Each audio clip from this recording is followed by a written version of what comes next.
ठीक है ना। आवेग बराबर बल गुणा समय अंतराल। अच्छा आवेग का मात्रक क्या होगा? आवेग का मात्रक क्या होगा? बल का मात्रक गुणा समय का मात्रक। बल का मात्रक क्या होता है? न्यूटन। बल का मात्रक क्या होता है? और समय का मात्रक सेकेंड। तो आवेग का मात्रक हो जाएगा तुम्हारा न्यूटन सेकेंड।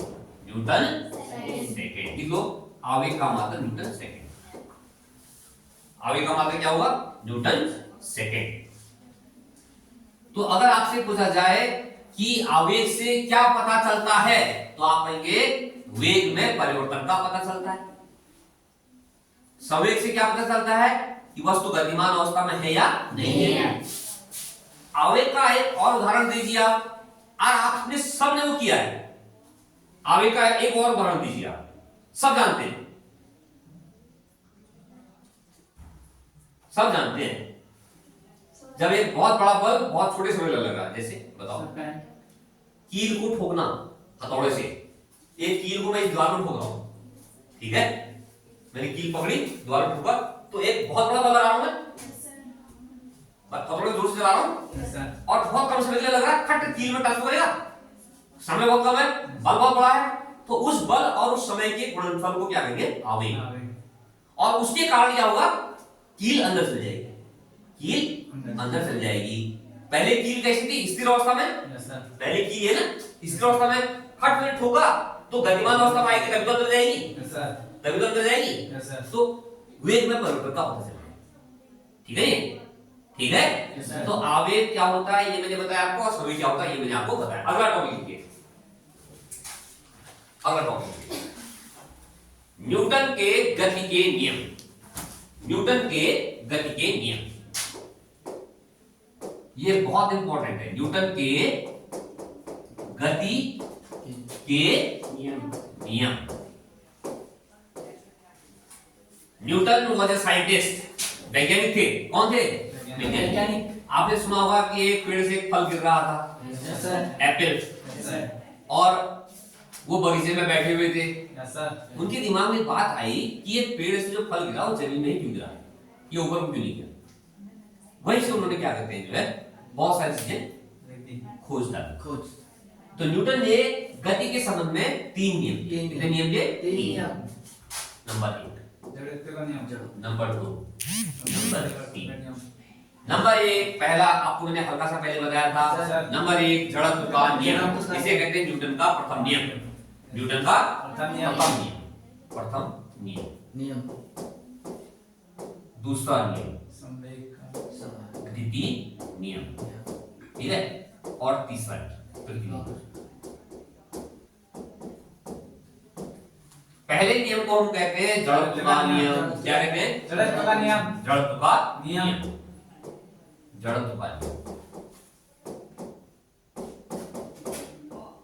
दूसरे नियम को क्या कहते हैं? संवेग परिवर्तन का नियम। संवेग परिवर्तन का नियम, या सामान्य तो हम बल का नियम भी कहते हैं, बल का नियम भी कहते हैं और संवेग परिवर्तन का नियम भी कहते हैं। ठीक है ना, ठीक है, बल का नियम भी कहते हैं और संवेग परिवर्तन का नियम भी कहते हैं। ठीक है, और तीसरा नियम आपका है क्रिया प्रतिक्रिया, क्रिया प्रतिक्रिया का नियम, क्रिया प्रतिक्रिया का नियम। अब मैं एक एक करके इसको बता रहा हूं आपको। ठीक है, पहला आपका नियम क्या है? जड़त्व का नियम। मैंने आपको कहा था न्यूटन के प्रथम नियम के अनुसार यदि वस्तु स्थिर अवस्था में है तो स्थिर अवस्था में ही बने रहने का प्रयास करती है, और यदि गतिमान अवस्था में है तो गतिमान अवस्था में ही बने रहने का प्रयास करती है, जब तक कि उस पर कोई बाहर से बल न लगाया जाए। स्टेटमेंट बार बार रिपीट करो, देखो आप।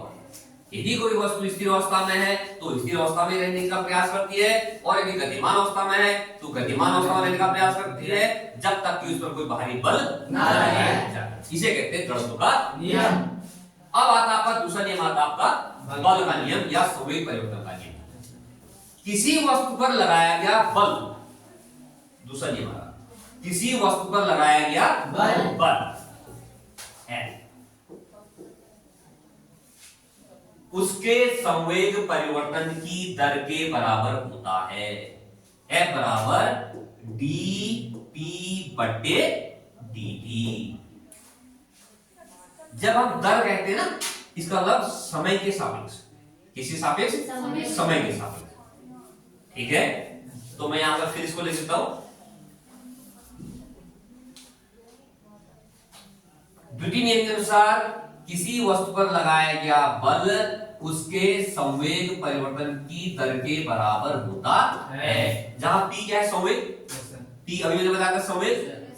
F क्या है? बल। अब देखो इस P की जगह, ये तो आपका d बटे dt आ गया, इस P की जगह मैं mv भी तो लिख सकता हूं। अभी मैंने आपको लिखा है संवेग mv। ठीक है, इस द्रव्यमान को मैं बाहर निकाल देता हूं, m बाहर आ गया तो अंदर क्या बचा? dv बट्टे dt, dv बट्टे dt। और मैंने आपको लिखाया था त्वरण क्या था? वेग परिवर्तन बट्टे समय अंतराल। त्वरण क्या था? वेग परिवर्तन बट्टे समय अंतराल। तो ये dv बट्टा dt क्या हो गया? त्वरण। क्या हो गया? तो ये आपका f है, ये भी f है, तो f बराबर क्या आ गया? m, और ये क्या आ गया? a। तो ये f बराबर ma, f बराबर ma। ये आपका न्यूटन का गतिशील द्वितीय नियम है, जिसे हम बल का नियम भी कहते हैं या संवेग परिवर्तन का नियम भी कहते हैं। ठीक है, और तीसरा नियम आपका है कौन सा? क्रिया प्रतिक्रिया का नियम। क्रिया प्रतिक्रिया का नियम। इसके अनुसार यदि एक वस्तु दूसरी वस्तु पर बल लगाती है तो दूसरी वस्तु भी उतना ही बल पहली वस्तु पर लगाएगी। मतलब यदि मैं ये दीवार पर बल लगा रहा हूं, ठीक है, ठीक है, तो ये दीवार भी उतना ही बल मुझ पर लगा रही है। हमें अंदाज तो नहीं आ रहा है, लेकिन लगा रही है। ठीक है, लगा रही है। बात समझ आ गई ना? जैसे ये है, ये पेन आपका, ये पेन आपका यहां रखा है, ये पेन जितना बल टेबल पे लगा रही है उतना ही बल टेबल भी इस पर लगा रही है। ठीक है, और दोनों बलों की दिशा क्या होती है? विपरीत होती है। क्या होती है? विपरीत। अब देखो माना एक वस्तु ये है, ये वस्तु आपकी ये है, ठीक है, दूसरी वस्तु आपकी क्या है? ये है। ठीक है, क्लियर है? तो ये दोनों, ये वस्तु इस पर एक बल लगा रही है, ठीक, तो ये वस्तु भी इस पर उतना ही बल लगाएगी विपरीत दिशा। ठीक है, तो इसे हम कहते हैं क्रिया प्रतिक्रिया का नियम। अगर ये क्रिया प्रतिक्रिया का नियम नहीं होता तो गजब हो गया होगा, गजब हो गया होगा, समझ गए? और अगर ये बराबर भी नहीं होता तब भी गजब हो जाता। ठीक है, तो न्यूटन के गति विषयक 3 नियम है। पहला नियम जड़त्व का नियम, दूसरा नियम बल का नियम या संवेग परिवर्तन का नियम, बल का नियम सामान्यतः बोलते हैं। तीसरा नियम क्रिया प्रतिक्रिया का नियम। ठीक है, पहले नियम से तो हमको यह पता चलता है कि वस्तु गति कर रही है या स्थिर है। स्थिर अवस्था में तो स्थिर रहेगी, गतिमान अवस्था में गतिमान अवस्था में रहेगी, जब तक कोई बाहर से बल ना लगे। दूसरे नियम से पता चलता है F बराबर ma, F बराबर ma। अगर एग्जाम में आ गया F बराबर ma गति के किस नियम के अनुसार आता है, तो आप क्या कहेंगे? बल का नियम। गति के दूसरे नियम के हिसाब से आता है। न्यूटन के गति विषय दूसरे नियम के हिसाब से आता है। तो ये आप याद रखते हैं गति के नियम। हेडिंग डालो आप, और हेडिंग डालो और लिख लो गति के 3 नियम है, नंबर 1, नंबर 2, नंबर 3 करके लिख लो, और बाकी मैंने आपको समझाया।